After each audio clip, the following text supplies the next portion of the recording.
Olá, eu sou a professora Anne da Encarnação e hoje nós vamos estudar giros e ângulos. O que é um giro? Giro é uma volta no mesmo eixo ou ponto. Ele pode ser dividido em 4 partes. Observe aqui. Lembrando o mesmo eixo eu marquei aqui bem no centrozinho desse nosso círculo aqui, ó. E o giro, ele pode ser dividido em 4 partes, sendo que cada parte vale 1/4 de fração. Calma, que vocês vão entender. Podem ficar tranquilos. Vamos lá. Então, quando eu digo que eu dou um giro de 1/4 de volta, significa que eu estou aqui. Observe que eu estou no ponto. Esse é o meu ponto de partida. O giro, eu dou uma volta ou parte de uma volta e não saio do meu ponto. Observe que eu dei uma parte de uma volta, mas eu não saí do meu ponto central. Isso é um giro, certo? Vamos lá. Então, se eu estou aqui e resolvo vir para cá, significa que eu dei um giro de 1/4 de volta.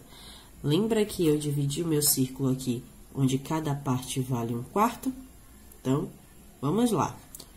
Eu estou aqui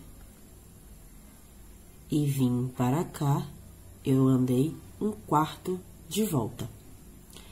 Se eu estou aqui, retorno para o meu ponto inicial e ando para cá, significa que eu dei meia volta, 2/4 ou meia volta. Por que, professora, 2/4? Se cada parte aqui vale 1/4, 1 mais 1, 2/4. Ou meia volta, porque eu andei metade do meu círculo, certo? Vamos lá. Observe que o giro eu estou sempre no mesmo eixo, no mesmo ponto. Aqui não tem nosso pontinho. Vamos agora para o 3/4 de volta. Eu estou aqui no meu ponto inicial e venho para cá, certo? Saio do meu início e ando até aqui.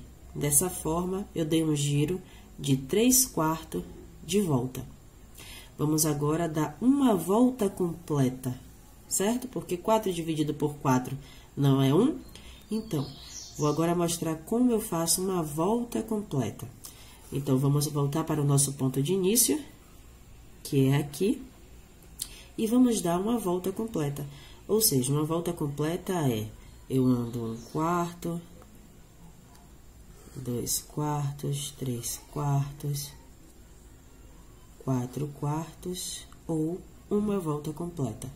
Eu saio do meu ponto de partida e retorno para o meu ponto de partida, completando uma volta inteira. Entendeu as repartições de um giro? Se eu dou 1/4 de volta, eu ando somente um pedaço, uma parte de 4 partes. Se eu dou meia volta, metade do círculo, metade do meu giro.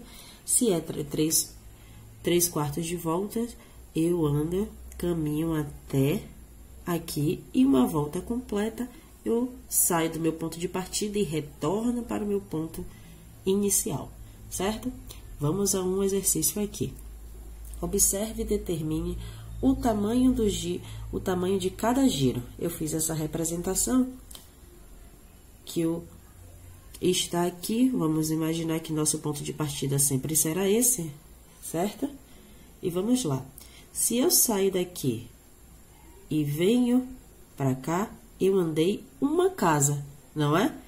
Uma casa, 2 casas, 3 casas, 4 casas. Uma casa, 2 casas, 3 casas, 4 casas. Vamos retornar para cá. Então, se eu estou aqui e vim para cá, eu andei uma casa, não é? Então, eu andei uma casa de quantas? Uma casa de 4 casas, porque o nosso círculo é dividido em 1, 2, 3, 4. Então, 1/4 de volta. Vamos para o nosso segundo exemplo. Se eu saio daqui, se o meu círculo está dividido em 4 partes, e ando 1, 2, significa que eu andei 2 casas de 4. Então, eu dei que isso aqui é igual a 1 sobre 2, meia volta, um giro de meia volta. Vamos para o nosso terceiro exemplo. Eu estou aqui e andei 1, 2, 3, 4. Se eu sair do meu ponto de partida e retornei para o meu ponto de partida, eu caminhei 4 casas de 4, que é igual a 4 dividido por 4, uma volta completa, porque eu saí do meu ponto de partida e retornei. Vamos para cá. Vamos considerar aqui agora esse nosso ponto de partida para facilitar. Eu parti daqui, certo? E tenho que vir até aqui. Vamos ver quantas casas eu caminhei. Então, 1, 2, 3. Caminhando dessa forma, 3 casas de quantas? De 4. Então, 3/4 de volta. Certo? E é dessa forma que nós determinamos as frações de um giro completo. Vamos agora entender o que é um ângulo. Bom, lembra que nós estudamos retas, semi-retas e segmentos de retas? Bom, nós vamos pegar o conceito de semi-reta e trazer para a formação de um ângulo. Observe a definição de ângulo. É a união de 2 semi-retas que possuem a mesma origem, chamada de vértice do ângulo. Então, vamos lá. Nós temos 3 tipos de ângulos. O primeiro deles é o ângulo reto. É a partir dele que surgem esses dois próximos ângulos, que é o agudo e o ângulo obtuso. O ângulo reto, ele tem uma medida padrão em graus, que é 90.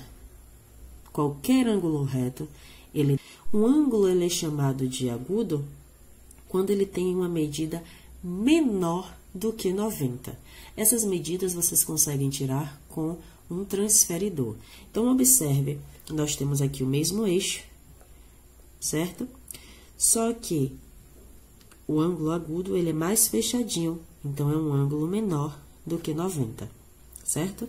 É como se esse traçozinho aqui, essa semi-reta aqui, estivesse aqui. Eu vou tracejar para vocês. Então, abaixo disso aqui, são ângulos menores do que 90. Acima disso aqui, passando para a esquerda, são ângulos maiores de 90, ou seja, ângulos agudos. Observe que os ângulos obtusos, desculpe, eles são mais abertos, diferente do agudo. O agudo é um ângulo mais fechadinho e o obtuso são ângulos abertos, significa que eles são maiores do que 90. Tudo bem aí? Ângulo reto são retas, semi-retas, perpendiculares, formando o ângulo de 90 graus. O ângulo agudo, ele é um ângulo mais fechadinho, sua medida é menor do que 90. E o ângulo obtuso, ele é um ângulo mais aberto, ou seja, suas medidas são maiores do que 90. Vamos agora aprender a representar ou indicar esses ângulos. E vamos pegar esse próprio exemplo daqui, ó. Vamos lá. A representação desse primeiro ângulo é feita da seguinte forma. Lembra da nossa representação de uma semi-reta? Então, é dessa forma que nós vamos aprender. Então, vamos escrever primeiro os pontos que fazem parte do conjunto de ângulos. Então, nós temos o ponto D, o ponto E e o ponto F. Aqui nós temos uma regrinha. O ponto de encontro das semi-retas, porque aqui eu tenho uma semi-reta, 2 semi-retas e o ponto de encontro. O ponto de encontro da semi-reta sempre ficará entre os outros 2 pontos, certo? E agora nós vamos marcar onde está o ângulo, para a gente conseguir identificar que esse conjunto de pontos formam um ângulo, nós precisamos marcar, nós precisamos representar. Então, onde é o ponto de encontro das semirretas? É o ponto E. Então, é ele que vai receber, é ele que forma o ângulo. Então, é ele que vai receber essa representação. Essa representação é um circunflexo. Certo? Então, significa que os pontos D, E, F formam um ângulo, certo? Vamos agora para a próxima representação. Nós temos aqui duas semirretas e nós temos 3 pontos.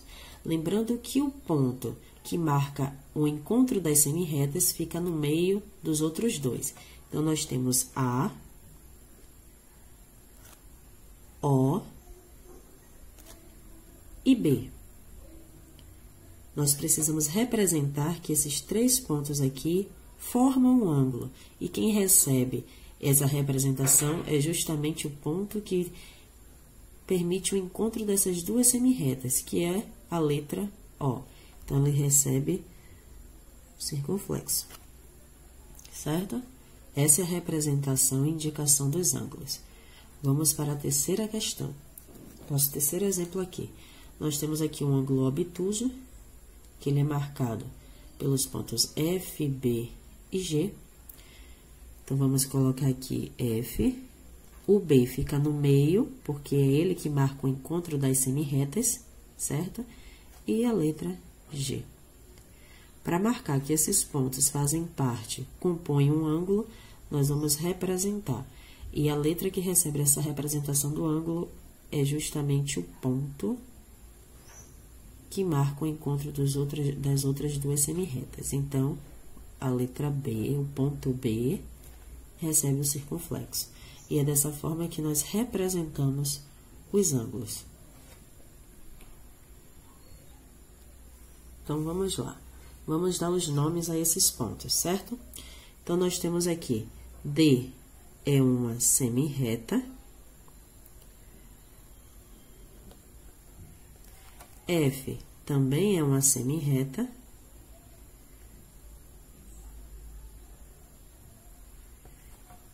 E o ponto E, que é o encontro entre as semirretas, é chamado de vértice do ângulo. Vértice não são encontros de semirretas? Vértice do ângulo. Entenderam aí? É dessa forma que nós determinamos. Então, o ângulo é formado por duas semirretas e um vértice do ângulo. Bons estudos!